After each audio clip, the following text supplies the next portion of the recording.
Maayong adlaw mga katubig. Welcome to another episode of COWD's monthly talk show, So Water District. I hope nananaw mo sa among first episode nga gi-release namo last February 8. Among gina-encourage among mga customers to watch our show kay daghan kaayo mo makuha nga impormasyon about anything and everything, of course, sa Water District. Now let's get down to the nitty-gritty. Ang atong topic this time is about leakage repair.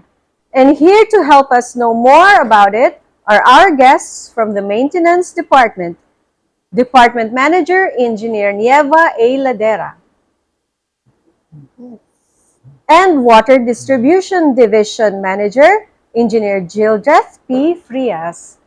Welcome. Before we start with the questions, mag-shoutout sa atong leakage teams nga naa sa field karon. Good job, guys! Engineer Ladera, can you give us a background sa maintenance department, ma'am? Okay, maayong adlaw sa tanan. Ang maintenance department nato aduna kitay duha ka division. Naatay pipeline division and also water distribution division. So ang water distribution division naa diha ang atong water leakage repair section. Okay. Ang head si Engineer Ang Frias. head na to sa water distribution si Engineer Gildred Frias. Sir, pila day kabuk teams sa leakage? Okay. Sa pagkakaroon, aduna tay pito ka team. So gibahin nato siya tulo sa Isti or bahin sa District 2, upat sa Wisti bahin sa District 1. So every team nagkompose siya 5 to 6 personnel, included na ang team leader. Okay. And so, kaning pag-repair nila 24/7 na naiga overtime kung example sa kaadlawon na leak? Sa karon natay regular schedule overtime muni ang from Monday to Sunday. So mag-start atong overtime from 8 p.m. until 12 midnight. Then every Sunday and Saturday and Sunday from 8 a.m. until 5 p.m. So kung mangutana mo ba na ba mag 24/7 ba ang atong leakage team, amo na nang gi-program nga if na emergency may tabo mula pa sa 12 night, so ang maintenance anda mo cater sa 24/7 nga pag-repair. Okay. So, sir, unsay, sir or ma'am, kung kinsay gusto mo answer, what are the usual ways nga maalerto mo nga naay leak diha nga area and then adtuan din ninyo? Garoving ba kini ang leakage team? Bali, ang isa sa source nato no, nganong makabaluta nga naay leakage, salamat sa technology nga naatay chat group. So ang opisina nag-create og ang atong non-revenue water task force. So diha nato ang member ana ang mga entire empleyado sa water district. So kung naa sila gusto i-report, dito nila i-send ang mga messages nga naay leakage dinhi, including na ang picture, naay location map o unsa pay mga landmark. So isa na sa atong source nga nganong makabaluta nga naay leakage. And ikaduha, tawag gikan sa atong mga concerned citizens nga gusto nila sad ipahibalo nga naay leakage diya nga lugar. Okay. So, salamat kaayo sa publiko no nga active kay mo report og mga leaks. By the way, ang numbers nga matawagan in case mag-report mo og leaks, 555-9850 para sa landline or 0919-066-1740 para sa smart. Okay. Engineer Frias, how about kung after office hours na, unsaon pag-report sa leak, na ba sila yung mga tawagan nga numbers? Sa pagkakaroon ang mo cater sa tawag during katong kingon office kanang after office hours, namatay guard sa sa Kauswagan. So kanang guard sa Kauswagan, na sila yung mga personal number sa MUA ni Mambabang o itong mga personal nga in charge sa Tagalikid. So tawag mo nila sa MUA. Okay. So, kanang, Engineer Ladera, unsa usual nga causes sa kanang pag-leak? Ang isa sa atong cause sa leakage, ang atong pipeline nga kanang aged na, and then naapoy incident nga gakaigo siya sa kanang ongoing nga mga construction project sa dalan. So isa na sa cause nga nganong naay leakage gyud sa atong kadalanan. Na ba mga pipe burst pod kausahay? Naa siya pero kasaga sa mga causes, isa sa mga factor siguro kanang may mga sudden change sa pressure bitaw. Kay Okay. kanang sudden change sa pressure makakreate na siya water hammer. So Diya mo buto. dito siya mosulod dito maigwa tong mga weak points o weak joints sa tong mga pipeline labi na sa mga karaan na tong linya. Mabuto siya. So, Engineer Freya, since ikaw manggid ang in charge kani sa leakage repair, pwede ma-describe nato ang process sa pag-repair sa leak from step 1 taman hangtod mahuman ang Dagang repairs. steps. Ang first gid ana, sir, is ma-alerto mo na ili. Maka-receive mig kanang calls unsa o report kay kasagara kanang mga major nga repair umanang mga naigo sa mga contractor, so maka-receive mig tawag sa ila, din inspeksyonon na sa team dito, then tanawon kung aware namang team na kay ilam ng area, so unsay size din nga linya, aware na sila na, so mobalik sila sa shop, then muna siya mag-prepare og materials, equipment, then muna manawag ko sa PR for press release kung sa itong mga affected areas. So after nila ma-prepare ang materials, equipment, mabalik sila sa area, then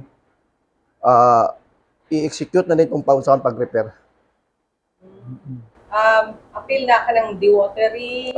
Apil na sa equipment needed. So water pump, kung kinanglanon, bungkagon ang dalan, so magdala na jackhammer, Pipe concrete cutter. cutting, so dala na tanan sa atong equipment needed na. Kaning ma'am, unsay kalainan nganong ang uban leak repairs kay schedule dung ang uban pod emergency ka unsa no prioritize ang leakages? Kanang scheduled nato nga isolation, no? Bali mo na ang kanang mga projects nato nga extension sa mga pipeline ana, so naka-scheduled na, so mo nang atong mabaw-an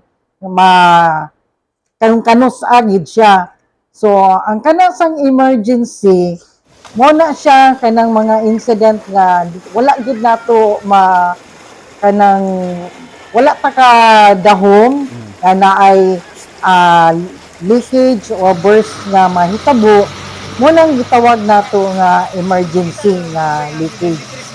And then ang pag-repair nato ana ug ang pagpahibalo sa katawhan, ang kung emergency mo gina number 1 nga kanang naay comment dayon nga nganong wala sila nakabalo.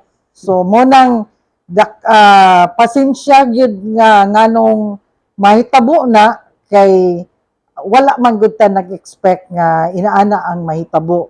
Kung scheduled lang ato man ang gaihatag sa atong PR para ma-press release.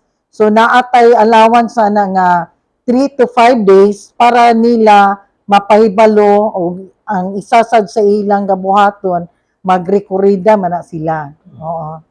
Makakita ta sa comments sa FB page nato, ma'am, na napalong na daw ang ilang tubig before pa nagsugod ang leakage repair. Ulahi daw ang atong announcement. Makaapekta ba sa pressure sa pipeline kung naay leak, ma'am?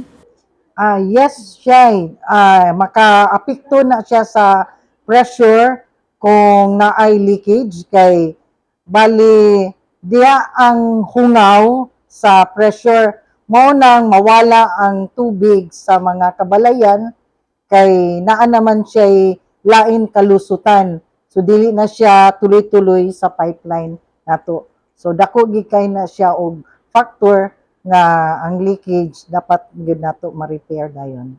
Nala ko i-additional ana siya kana itong kato imong pangutana nga murag na iliwit ang pag-announce kay kasagara kung maigo sa contractor so at that time nga maigo automatic na to siya makakuha og low pressure aya pa adtuan sa team so nanay delay kato nga kuha nala siya delay nawala ng tubig aya pa giadtuan sa tong team din aya pa talaga pahimog press release wala siya mga rason.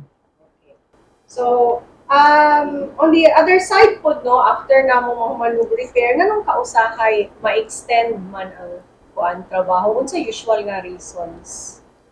Usual nga reasons. During sa pag-execute sa pag-repair, so although na natay mga background sa pag-repair, na natay mga experience, so namagi ang mga unforeseen nga makita dito sa field nga mga problema. For example, nakakita ta diya ang nagbukal-bukal. So atong thinking day na diya ra nga naibuslot, nay leakage so atong gikalot.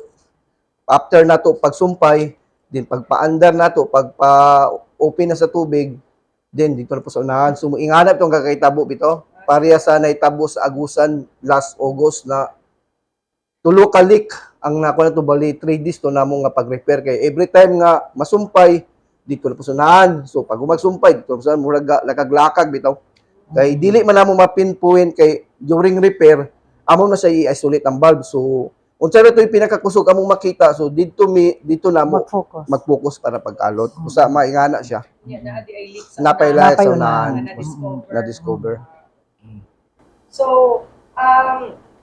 how about kanang mahuman na ang repair? Unsa ni about kaning pag-build up of pressure kay basin dili ka familiar ang atong publiko ana unsa din ang build up of pressure man kanang dugay pa mobalik ang tubig after mag-repair.